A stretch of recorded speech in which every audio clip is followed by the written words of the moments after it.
Today we're going to be talking about using Win4K3Suite with the Elecraft KX2 or KX3, the SDRPlay, software-defined radio, and a transmit-receive switch.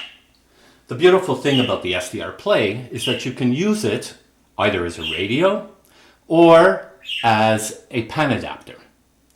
So what we're going to see in a few minutes is the spectral display that you'll get out of the SDRPlay. Now if you take a look at the picture, what you are seeing is the Elecraft KX2. This has in its accessory jack a cable called the KX2 ACBL cable. It's available from Elecraft, and what it does is it breaks out the accessory cable into two signals.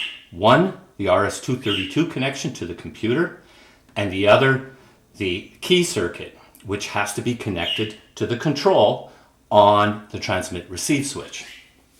What you are seeing here is a transmit-receive switch from MFJ, the MFJ 1708. Basically, you connect the transmit section here to the antenna of the radio. You connect the antenna to an antenna, and the receive goes into the SDRPlay. Now, I don't have them connected right now, just for clarity. Now, the MFJ 1708, as it stands when you buy it, it doesn't keep the antenna in during receive for the receiver. So you have to open it up and just put a jumper between the transmit antenna and the antenna itself. It's a very simple thing, one wire between. Okay, now I'm going to connect up the rest of the wires and then show you the software. Okay, now we're going to start up Win4K3Suite. This is the latest release from November 2016. It's starting up, and now we're going to be connected to the KX2. Before I show you the spectrum scope, I'd just like to point out a couple of the features of the KX2 control in Win4K3Suite.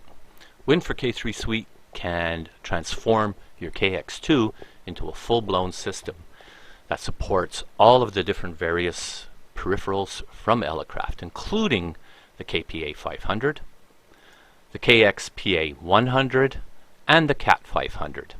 I don't have all of these connected right now, so I can't show you the complete functionality, but it really does provide a lot of power.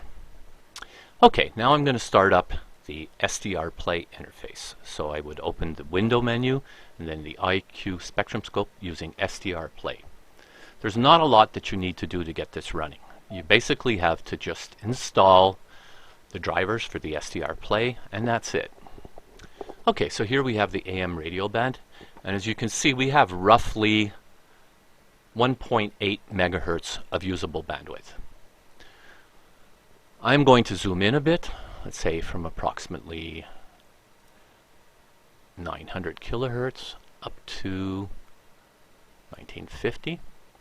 And as you can see, I can pan across the whole spectrum. It's very useful. You can see the whole band at a time. And of course, double-clicking will QSY the scope, and you can continue to zoom in more and more and get down to a very, very high resolution. Okay, I'd like to show you a couple more features of this. There is a button here called the control panel. If you click on that, you will get the interface for adjusting parameters in the SDRPlay. If I click on this button, the control panel for the SDRPlay comes up.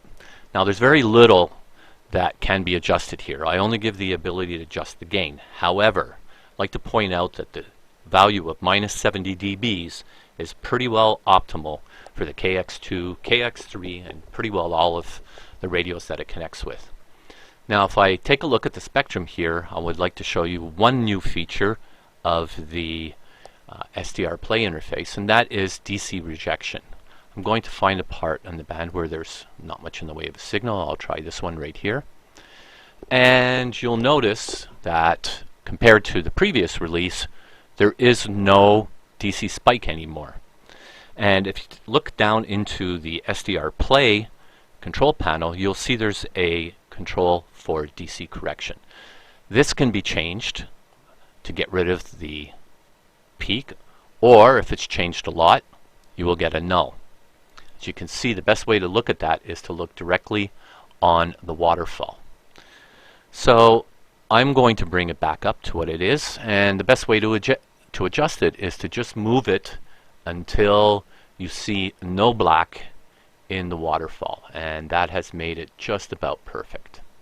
Now, one thing I'd like to point out is that there's still going to be a little bit of a hump here, and that's mainly due to DC and other noise on your system, hum, etc.